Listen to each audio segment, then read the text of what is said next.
Welcome to the LeadHer Shift Podcast. This is what I like to call a safe space. A space for bold women building their power, presence, and purpose from the inside out. A space where we explore what it means to lead with clarity, courage, and conviction. So wherever you are in the world, hey, I'm your host, Alian Ollivierre, and I am super honored that you're tuning in today. Hey, so here we are back for another episode of the LeadHer Shift. And today I want to talk about a topic that I feel like we've been discussing for quite a few years. I feel like there's so many different perspectives. I don't know if I'm going to share a particular perspective, but what I will be doing is asking some questions because I feel like in order to move this discussion forward and in order to really make some shifts in the world of professionalism and the world of work and the career-based professionals that aren't quite sure how to maneuver some of these scenarios, I think it's critical to have an answer to the questions and also to get as many perspectives, because that's what leadership is, right? Triggering some kind of thought process, some kind of mindset shift that allows our filters into culture, it filters into policy, and it helps us as professional women to feel like we are being heard. Because I feel like many times over in the world of work, which is a term I am not sure I am settled on, we tend to feel like we are being overlooked. And more, when I have conversations with women, I am getting that feeling like, yes, you can actually see around us culturally that there are shifts happening. You can see on a global perspective that there are positions, more positions being filled by professional women. Now, I think the challenge comes where there seems to be a cap or a ceiling at which we can't seem to hurdle over as women. And I welcome both women and men to join this discourse because it is critical for those who have been there to join us in the discussion, champion some of the shifts that we would hope would help to elevate some women in their profession, but also it will allow for an entire holistic approach to be applied to what I consider the most equitable way to move forward. Because I think so much emphasis has been placed on equality, where we are both on equal plane. I think on both sides, we have to be a little more realistic and come back down to the human component of the fact that, let's be honest, men and women are different. Can we say that out louder a little bit? Again, men and women are different. And that difference has to first be acknowledged. That difference or shift in how we look at the male and female must not only be acknowledged, but be accepted so that we can move the needle farther forward in these discussions on a general plane, right? Because we are different, it also means we have different needs. And yes, it sounds like we're speaking elementary right now, but it feels honestly constantly when I'm having conversations or we're coaching or mentoring or supporting other women and even having discussions with men, it feels like some women don't accept that. Some women aren't willing to use that as a positive towards the advancement of equitable policies and systems that can work for all. But also, I feel like men aren't acknowledging it either. So let's have the dialogue. Let's have the discussion, right? One of the biggest barriers right now for women in leadership, and what feels like something that we are constantly battling against, are the double standards. The double standards, right? For some reason, for some reason, if I just raise my voice a little higher, or I have a more stern tone, and this is just a general example, or I make sure that I project my message in a way that might seem as though I really have something to say, no one is listening, but I am going to stand my ground. That all of a sudden becomes, oh, wow, she's aggressive, right? Or it becomes a discussion about, oh gosh, don't stop trying to be like your male counterparts. Or there's always a question or some kind of infliction being put on that woman in leadership. And don't get me wrong, there are some that sometimes we need to tone it down at times. Don't get me wrong. However, I feel like there is constantly a double standard. That's just one example of how those double standards show up. In the same way as if a man were to do it, raise their tone. Sometimes they use a few cuss words. Sometimes they have a very aggressive mannerism about them. Sometimes they might even stand to showcase some form of authority. They might be seen as heavy-handed, yes, but there's not a question of why was he so loud? The word aggression doesn't even get used most of the time. Not all of the time, but most of the time. And so sometimes I know that women feel like they have to be a little more timid. I was having even this discussion most recently about this concept, or not concept, but the nature of women being nurturers. And I think it goes against society's perception of what nurturing is meant to be, because, of course, when we hear nurturing, we think of mother, we think of a soothing kind of feeling, we think of soft, we think of more supple ways of doing things. And while naturally, as a woman, we can nurture, that might also mean persons perceive women to only being a woman in her graces if she's soft. When to me, nurturing is way more powerful than that, right?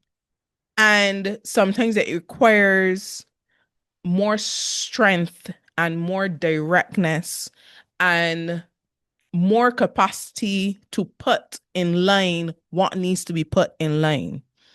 And however, when a woman does do that, she's too aggressive.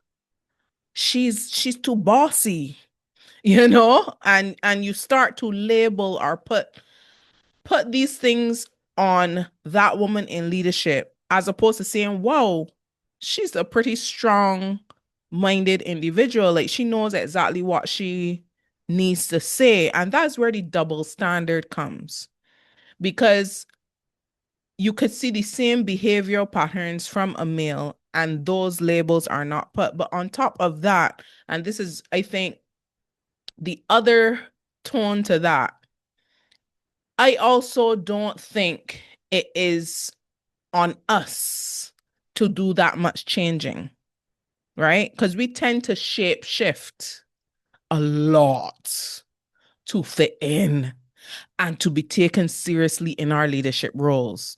We tend to tone it down and be super submissive, even when we think we're being authoritative. And we tend to do it in a way that is towards each other. Hear what I'm saying? So there are many times, not all the time, but many times when women will show up in a more aggressive manner towards women. Can we be honest? We can show up in a more aggressive manner towards women and or towards men who are of a subordinate nature, simply because we know that, or it is perceived that they're maybe beneath where we are in terms of the status of the title that we hold.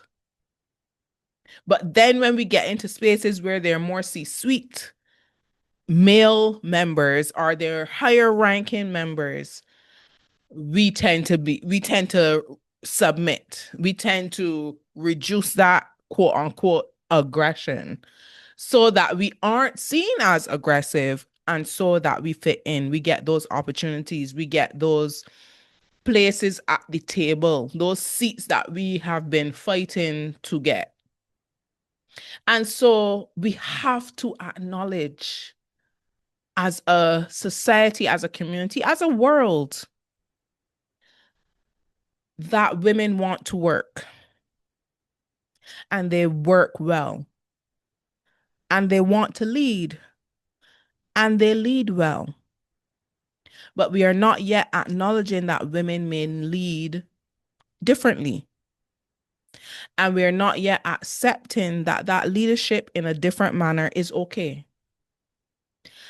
And at the same time, women aren't accepting all truth or true things about what naturally comes from us. Because to lead does not mean to just do what has always been done. To lead is to influence in a way that allows others to also be inspired by how we lead, so that they too can lead similarly or have a path to leadership that works for them. And it can be quite difficult, woman to woman, to observe some women feeling like they need to shape shift and they need to adjust and they need to mold themselves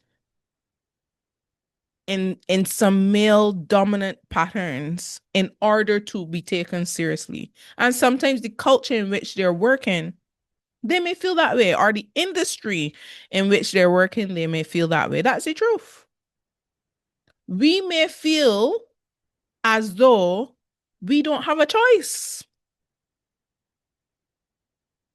Do you feel like you don't have a choice? Do you feel like you are in a place where if you don't present yourself in a certain way, how you look, how you talk, how you walk, how you interact, how you hold meetings, how you do things as a general part of your role, do you feel like you have to change? That's one of the first questions on the table. Do you feel like if you don't change, you wouldn't quote unquote fit in? You wouldn't be given the opportunities that you would really like to have. You wouldn't be even observed as someone who has potential for the trajectory of your profession that you're hoping to achieve. Do you feel like in order to get to those spaces and places, you have to be something different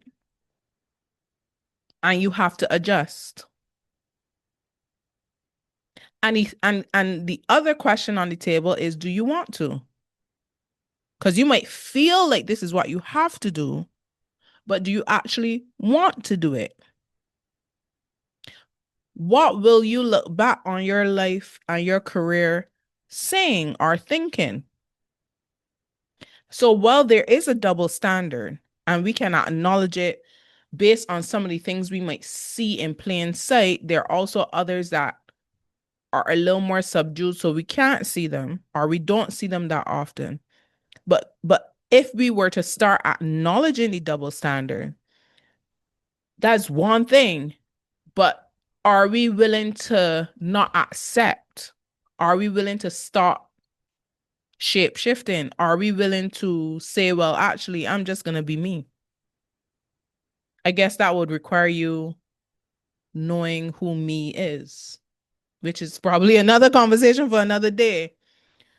But for us to really get to a space of shifting how we work as women in leadership, it's first starting with that general understanding that behavioral double standards do exist. Now, the question is, will we give in to them as well? Will we give in to them to the point where we continue to make those double standards a norm? And it is not all for us to change. It's not all for us to accept, but it is, if we say that we have a voice and we say we want to continue to ensure that our voices are heard, are we doing that effectively? Are we creating the kind of alliances that may allow for those double standards to be shown at the mirror? Are we being as strategic as we can be? And should we even be strategic? Why is that our responsibility? Food for thought. Food for thought, because it's super important to acknowledge, but it's also important to recognize that not all of this should be on our backs, right? The second point I wanted to make was it is statistically seen, and listen, don't quote me on the statistics right now, don't have it to hand, but you can see it playing out time and time again where there's an underrepresentation at the highest level. Now, we have come a tremendous distance in history. We have broken numerous barriers. We have even gotten to a point in history where women and our men are acknowledging how far we have come and are highlighting the women who didn't get their recognitions back then. So we've come a long way. We've come a long way from even, and we have so much further to go, but we first need to start with recognizing in the present how much equitable things are showcasing in our modern day, right? So we see leadership in many spheres across the board, from different titles, C-suite management, and all these different things. Even in politics, we see presidents and prime ministers and vice presidents being elected. We see a number of shifts on a global scale. We are very critical of those shifts still, though, because I guess it has been so much of a norm for males to be in those particular spaces, titles, have those positions, that is not as critical. Fine. And if we look back at history, which I am not a connoisseur of, but if we look back at history, we can see or understand why it took us a few years, it took us a few decades, it took us a few millennia to get to this place, right? Where as a natural part of history, we were at home. We were the caretakers. We were the ones, and still are in many ways, who we were the household CEOs. We were the CEO of the household. What happened in the home was all women. So leadership was not beyond us. We always had that ability. And history would tell us that that ability may not have directly impacted how companies grew, but they were an indirect component of that. Because if the household wasn't held down, the male couldn't be out there building businesses and running teams and, creating magic, right? And even some decision making would have been through the influence of women. And we see that historically across the board. So while I'm not going to highlight specific stories, you go do your research and see it for yourself, right? But I want to bring it back. All those leadership traits were passed down. So then, as girls and women got educated, a lot of the traits that they would have seen in their parents, grandparents would have been passed down. The ability to manage household finances, the ability to, you know, coordinate and strategize about who's going where and when and how and why, right? Based on the schedules of every child in the home, the ability to ensure that there was always food on the table at coordinated times and designated spaces that were required to ensure that the family was sustained. So there was logistics and even laundry. And so I mean, if you really broke it down, women have been CEOs for quite some time, juggling and managing quite well, right? It may not have been a Fortune 500 company, but it pretty much was close to it, right? And therefore, women now have a myriad of ambition through the wazoo. Women, even back then, were building businesses, had teams, had um persons who come in and help with the household, right? Millionaires across the world were created in the home, in the community, in the villages, right? So it's beyond me why we would believe that women in modern day society aren't capable, right? And the representation that currently exists, while it is notable in many ways, there is still an imbalance, especially at the very, very top, the highest levels, right? The levels that require the C-suite managers to hear from the board to understand what is happening, right?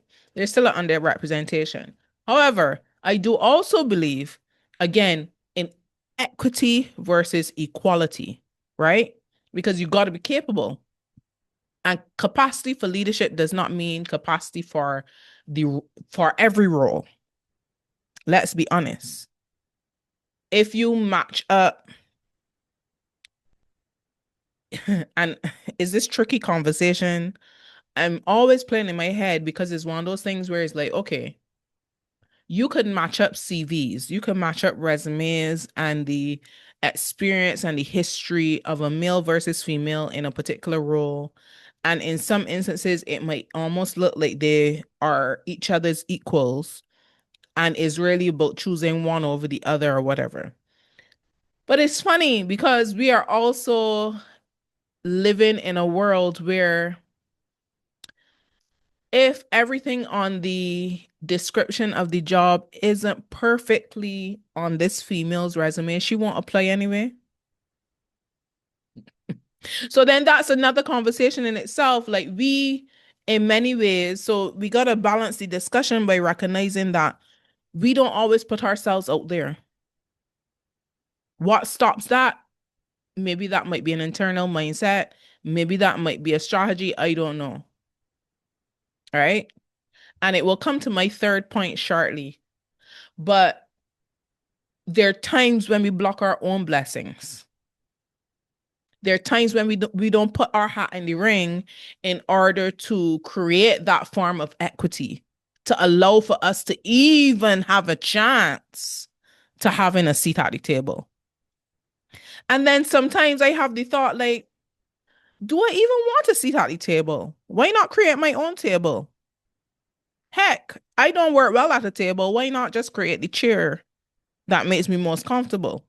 You know what I mean? So I think when we look at these conversations about underrepresentation, we have to look at it from different lens and ask ourselves some questions and some hard questions that we need to find answers to really dig deep as to is it worth it? When we talk about being underrepresented at the highest levels of anything, whether it's politics, um, Fortune 500 companies, etc., Is it a case where we are looking at it from the perspective that there are persons in the pool, there are persons who should be acknowledged for where they're at and should be considered, or are we looking at it from a perspective of, well, actually, it's false to say that there's underrepresentation when women are actually putting themselves forward to get there? And I'm not talking about the scenarios where you try to work your way up for different reasons. I'm talking about those who may not even apply, may not even, may think they're not qualified enough. And when you match up the resumes, they either look equal or sometimes they look unbalanced, where the male counterpart may not even have as much. But you know what the difference is with the male counterpart is that he's willing to submit his application anyway, even if he's not as qualified. And maybe the barrier of underrepresentation is confidence.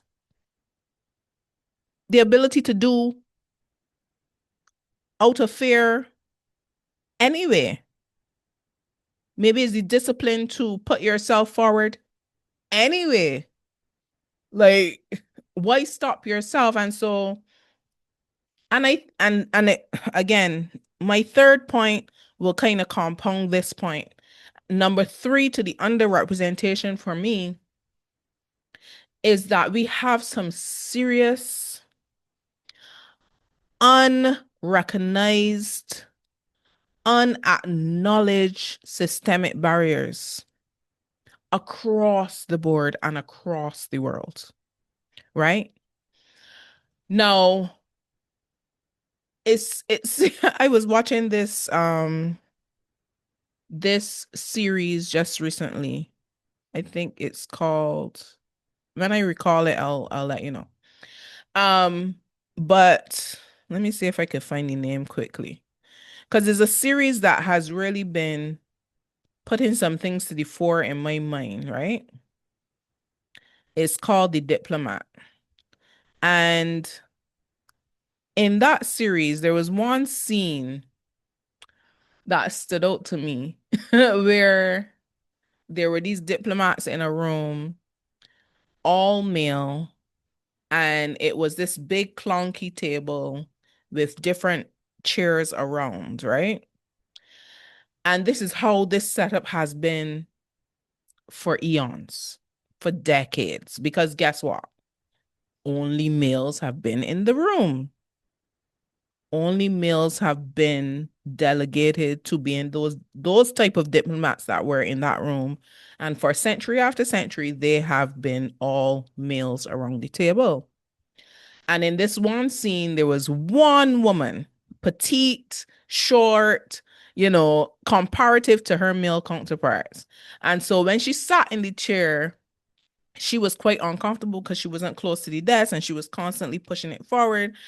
And there was one of the diplomats actually said, well, this is a systemic issue. Like, we should have, yes, she is a diplomat. She's now at the table.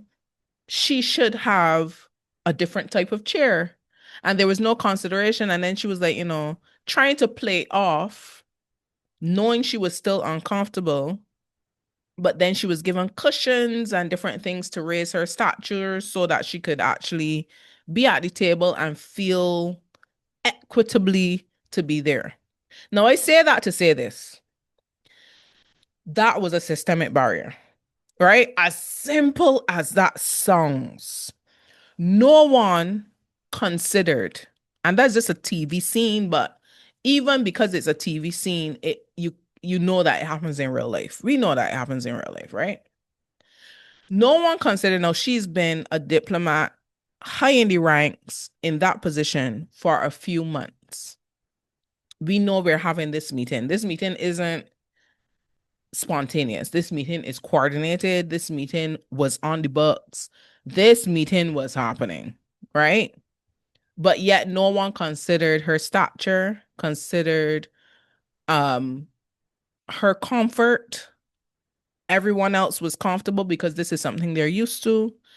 And that in itself, and it doesn't have to be as simple, it doesn't have to be as extended as a policy. or as a framework. You know how we like to throw around these words. But it could be as simple as, did you consider her? That's a question on the table. Did you consider her? Did you consider how she would feel, but how it would look? And why did she have to sit there for you to recognize the discomfort? Or for you to not acknowledge that, oh, wait, different stature, different being.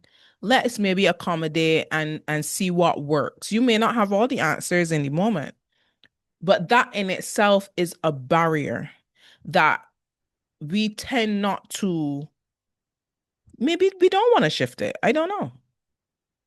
Because maybe she'll be one in an anomaly of women who will be at this table, and maybe the next one will not be a woman. So why change something, or why adjust something, or why shift something when one of hers, a woman in leadership, may not be here for another 100 years? Maybe that's the thought process. Do we change it in the now temporarily? Do we change it as as something that could be accommodatable depending on whoever enters the room? Or is it a case where it's like, well, she's one in very few who have entered this room. So why should we change an entire system just to accommodate her who's going to just be here for a few years or a few months or a few weeks? You see the thought process though? And that's what we talk about when we think about systemic barriers. Now, to go back to point 2 of the underrepresentation, you know, the systemic barriers kind of create that gap, and how wide the gap stays, how long it stays wide, and who isn't willing to change it. Because let's be honest, and this is probably going back to number point 1 of the double standards. We are in a loop, aren't we? But it's that thing of the point I was making earlier of there are differences. One of the main differences in systemic barriers is the fact that because male and females are different, it means that more than anything, a male is not necessarily forced or has a prerequisite of having a career gap. Should I pause that for a second? Should I repeat that? Yeah. Because the only persons outside of general health issues, the only persons who almost can, if they want to have both worlds, that is, if they want to have both worlds in terms of the family life as well as the career professional woman in leadership, you can almost 9 times out of 10 guarantee that that woman will have a career gap. 9 times out of 10. From the time she becomes pregnant, career gap. The fact that she's a woman and has periods, career gaps. Can we be honest? So if we know that this is a prerequisite, we know that these are things that between a certain age group, a certain life cycle of a woman, these are things she has to face without even, she ain't got no choice, really. It's how we were made up. And therefore, what are we doing about it? How are we supporting her in it? How are we ensuring that she does not have to suffer the loss of a career on a long-term trajectory because of a short-term career gap? What are things we are putting in place in policy? Childcare, health benefits. What are those things that we are ensuring that, look, she doesn't have to choose, or she doesn't have to cut off herself from her career goals simply because she wants to be a mother? So those systemic barriers, those are literal barriers. Whenever you look at a CV, Even when I was talking about just now the underrepresentation, going back to that question, is it confidence? Is that the reason why she might not feel to apply for that role or feel confident enough to step up? Is it because of the career gap that she didn't have a choice about? Is that the reason? And so it's super important to recognize the differences, understand the double standards, right? Appreciate that the underrepresentation may not only come from not being qualified, but part of it might come from, look, I had to do my thing as a family, and now I'm being penalized for it because the systemic barriers that exist tells me that between a certain age and a certain age, I'm apparently supposed to be a robot, be pregnant, have postpartum on my own time, and still work like a horse. That's apparently what I'm being told as a woman in leadership. And then my inability to lead is more apparent, apparently, though I am raising an entire human being who will potentially one day be the CEO of this same company. Hmm. I don't know. Sounds a little wild, doesn't it? Sounds, if you really logically think about it, sounds cray cray. And so I go to this next question, which I think is super critical for us to really look at and delve into, is like, how is leadership defined? Like, truly, how do we define leadership? We know the textbook versions. We know leadership is influence, nothing more, nothing less. We know for the capacity of a leader to want to lead good, they have to have that level of empathy and they have to be able to kind of want to nurture and mold and mentor other leaders. We know all those things. But in order for us to move the needle forward in terms of these double standards and these systemic barriers and the imbalance of equity, is it a case where we have to redefine leadership across the board, rethink the policies that we have in place, adjust them? Don't expect them to stay for the next 40 decades. Relook them, have them as agile as possible and flexible as possible. What about flexi times? We talk about remote work. So you're telling me I can't be a CEO of a company while remotely working because I'm trying to build a family as a female? That's not possible. Oh, but a male can have as much paid leave as possible. Oh, okay. All right. All right. Making sense. You know, like we talk about all the components of what we would want the culture of at least a company to look like, which means that the leadership has to fit into that culture.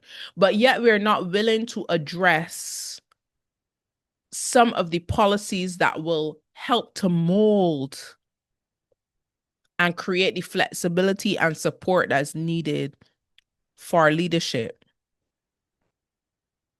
especially if that leadership is a woman. Okay. So I don't know, but it sounds to me as though we aren't quite ready yet.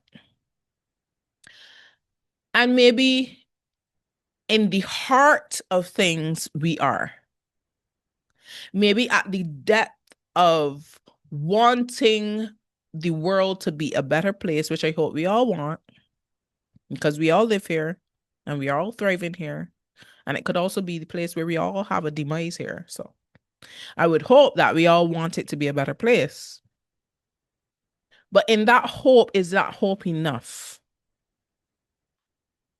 And are we having enough, not just conversations, but strategic planning sessions to allow for us to now take it from let's talk about it to let's do something that makes sense.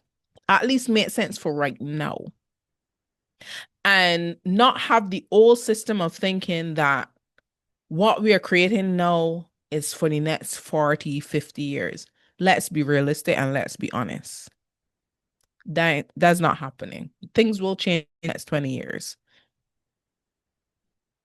Things will change. Like, Google wasn't around that long. Right? 20 something plus years. And no, Google is all we talk about. Barring AI. That's a different conversation. So you see what I'm saying? Like, a lot of things could shift. And therefore, we also have to be able and capable of shifting ourselves and allowing ourselves to lead in a way that is considerate of everyone, not just one subgroup. Considerate of how it impacts the entire community. Because we are all serving, are all meant to be serving the community. Whether we are career professionals, whether we are homemakers, whether we are caregivers, whether we are in C-suite families, whether we are politicians, CEOs, we're all meant to be in a combined format, adding our pieces to the puzzle to make it a whole. And therefore, it means that no one piece of the puzzle is more important than the other. Can't see the full picture if all the pieces aren't fitting together and fitting together in the right place at the right time with the right patterns. So let's have a think about, where are we going when it comes to leadership? How are we defining or redefining what leadership looks like? How will we ensure that the double standards we've come used to accepting dwindle? How will we get to a place where the underrepresentation that does exist exists in a way at the higher levels that is little more equitable? What are we putting in place to ensure that persons don't feel like they have it all together in order to put their foot forward or to add their hat to the ring?